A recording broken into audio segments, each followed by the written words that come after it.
What if the Red Sox rotation's actually really good in 24? I don't think it's impossible.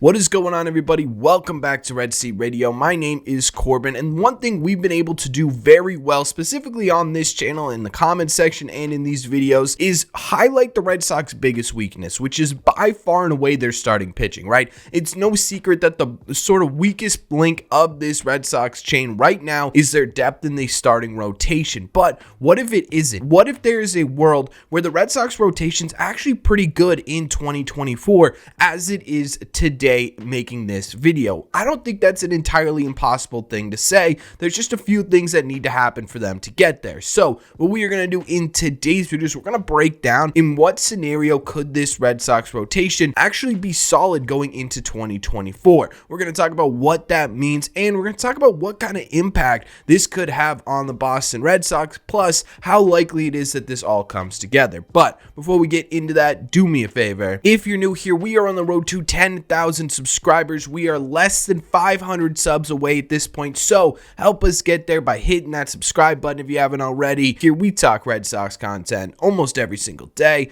Also, make sure you guys hit the like button on this video as well. It really does help these videos out a ton, and it would mean a lot to me. Thank you all very much for clicking on this one. Let's get into it. Alright, I just want to clarify a couple of things here before I get absolutely cooked in the comment section. No, I don't think that this rotation is a top 5 or a top 10 starting rotation in Major League Baseball, right? I don't think that this rotation is one of the best in the sport, but the entire point of this video is that I think they could be better than a lot of people are leading on, and I actually think they could be better than they were in 2023. The other thing I want to clarify is that obviously the answer to this question is, can they be good? Yeah, they can be good. They could be a lot better if they added Montgomery or Snell, but we're not going to focus on that in this video because they just flat out have not done that, at least up until this time of recording. So what do I mean when I say I think they could be better than they were in 2023? Well, in 2023, compared to the rest of Major League Baseball, the Red Sox were ranked 22nd in starter ERA at a pretty crazy 4.68 ERA. They were also 17th, which is a much better than their 22nd in Major League Baseball in WHIP at 1.29, which again, it really isn't terrible. So if the Red Sox want to be a solid rotation, a pretty good rotation in the sport, the easiest way to get there is to drop that ERA to right around 4.3, which would put them right around the dead middle in Major League Baseball, the 15th ranked ERA team in the sport. And if they get their WHIP down to 1.27, they're right in the same ballpark, which puts them in the really solid rotation category. But the question is, how do the Red Sox get to that point? Well, I think there's 4 things that need to happen with this Red Sox team in order to get to that I'm a top half rotation in this game. The first thing that needs to happen is the Red Sox 2 biggest sort of star power starters need to step up during the 2024 season. This feels like a super obvious answer, but for them stepping up is the most vital part of this equation, and let me tell you why I think it is entirely possible we see legitimate steps forward. The first is Brayan Bello, who really is the only true star young player. We've got a couple of young players that look really good, but Bello's the only one who truly could be a legitimate star. But either way, Bello spent this offseason working tirelessly on the 2 things that held him back last year, his stamina and his slider. If Bello can come into 2024 and be able to minimize the effects of stamina as he goes through an entire 162 game season, because really he was our top pitcher, a number 1 or number 2 guy up until he got to basically his innings limit of previous seasons. And if he could figure out that slider and be able to get left-handed pitchers out, that is an otherworldly Brayan Bello. And those 2 things really aren't entirely complicated to get down. They could be a bit frustrating, could take some time, but I don't think it's impossible that Bello comes into this year and absolutely fixes those 2 things, which makes him a much better pitcher. The other person I'm talking about in this equation is Cutter Crawford. Cutter's sort of in a similar boat, but he finished the season really, really strong, especially in that rotation. Problem was he just wasn't going deep into games because he wasn't stretched out to be a starter. It took a while for him to become just a regular everyday starter in that rotation, and this is going to be the first season, at least at the big league level, where Cutter Crawford stretched out and good to go to be a starter in this league, which I think will immediately make him a more viable pitcher. We've talked about both of these guys on their own individually, but you need to be able to put these two together and have them take legitimate steps forward, which I think is possible and probably the most vital part of this equation. The second thing that I think needs to happen for the Red Sox rotation to surprise a lot of people this year, getting the back end of this rotation solidified. It's going to be a massive step. Right now, you've got 3 starters vying for that last spot. All 3 of them have their advantages and disadvantages.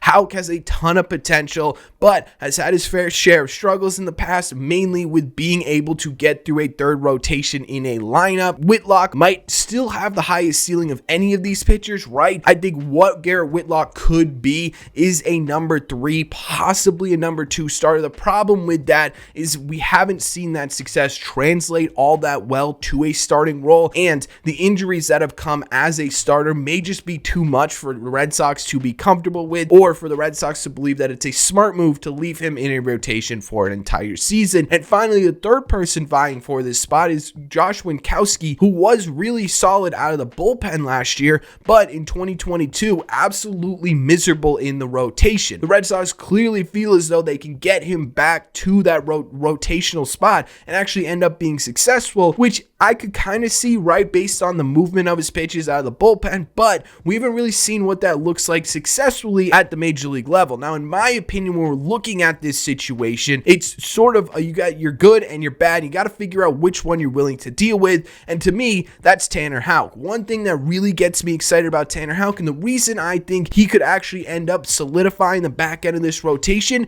is because going into spring training, Alex Cora mentioned Tanner Houck as the pitcher who has added the most velocity to their game. That's a big statement to make from Alex Cora, and we're going to see our first glimpse of that in today's spring training game. But if Tanner Houck can add some velocity to that sinker, combine it with the slider, and get some more velo on that cutter, he could actually be a pretty deadly pitcher, and I don't think that's entirely impossible. The big thing with Tanner, though, is that he's going to have to figure out how to master that third pitch, whether it is the cutter, whether it is the splitter, whatever it's going to end up being, that's going to be the thing. If Houck ends up in that 5th spot, like I think he's going to, in my opinion, he's going to need to do that and add that to his velocity increase. All of these things are possible to happen, and I think this one is pretty possible as well. The third thing that needs to happen is simply just Giolito needs to be Lucas Giolito. Now, this is a bit of a tricky one to figure out because we don't really know what we're going to get from Gio. Is it going to be the first half of 2023 where people seem to think that he had an absolutely miserable year the entire year? He was actually really good for the majority of the 2023 season. In his first 21 starts, he had just a 3.79 ERA with a 1.18 ERA plus and a 1.223 whip. If you can get that Giolito in this rotation, you're talking about a number 2 and a really solid number 2 at that. That's really going to help stabilize the entire rotation because this is a guy who's going to make 30 starts and give you a lot of innings. If you could do that at a 3.79 ERA, you're in really good shape. The question is, can he get back to that? And honestly, I'm pretty positive about Lucas Giolito. I have been this entire offseason since he did that interview with the Name Redacted podcast where he just talked about how well the Red Sox were able to identify things that he needed to work on and get him in a program basically immediately after he signed, working on those things. And we started to see the positive signs of that early on this spring training, where last year, one of his biggest problems, and also one of the reasons he gave up a ton of home runs, was because he saw a diminished velocity in his fastball. And that sort of just breaks down the rest of your repertoire, especially with someone like Gio, who relies heavily on that big fastball. In his first start this spring, I know, super early, super small sample sample size, but the positive signs are there because his fastball ticked back up to about 95 miles an hour. That's a 2-mile-an-hour increase. If Gio can get back to being consistently at 95 miles an hour, I think he looks a whole lot better on the mound than he did in the back half of 2023. This is sort of a big ask, right? This is a big what if, but sometimes these what ifs actually do work out, believe it or not, and I do think we're seeing the early signs of that. And the last thing that needs to happen, remember when I said that the first thing that needed to happen, Bayo and Cutter stepping up, was the most vital to this equation? I lied. I think this is the most vital part of this entire thing, and that is the run prevention unit. Essentially what they've been calling themselves since they first got hired, but that is Cora, Bailey, Breslow, Willard, and the CEO of Driveline, I can't remember his name right now, but all these guys are in a group chat. All of these guys are strategizing the best way to prevent runs this season. And obviously at the end of the day, it's going to be up to the players themselves to go out there and actually make these adjustments and be able to put it all together on the mound. But in my opinion, these guys, the Baileys, the Breslows, the Willards, the Coras, they need to be able to put their players on the right path and do something that they haven't been able to do in a couple of years, and that is improve the youth on this club. And get these guys who have tremendous talent but are a tiny bit rough around the edges, polish them up a little bit, allow them to do the job that they are expected to do in the best way possible. And again, we are seeing early signs of this. We talked about the velo increase from both Tanner Houck and Lucas Giolito, right? We're seeing it sort of across the board, which is a fantastic start to this run prevention unit. We're seeing these pitchers come on these podcasts and talk about, hey, this is what we're doing differently this year. Everything's a competition right now. We are all fighting for our spots on this team, and I think that's also a very good thing that this run prevention unit is doing. Honestly, of these four, this is the one I'm most optimistic about. I truly think guys like Bailey, Breslow, Willard, they know what they're doing. They're completely transforming the way the Red Sox as an organization look at pitching, and I think that's going to have positive side effects. I think we're going to see the positive results of this sort of transformation in philosophy at the front of this helm, and I think that's going to go a long way to helping these pitchers get to where we need them to be. Steps 1 through 3 can't get done unless you show them the right path, and I think that's what we're starting to see with Bailey, Willard, Breslow, and more at the beginning of this year. So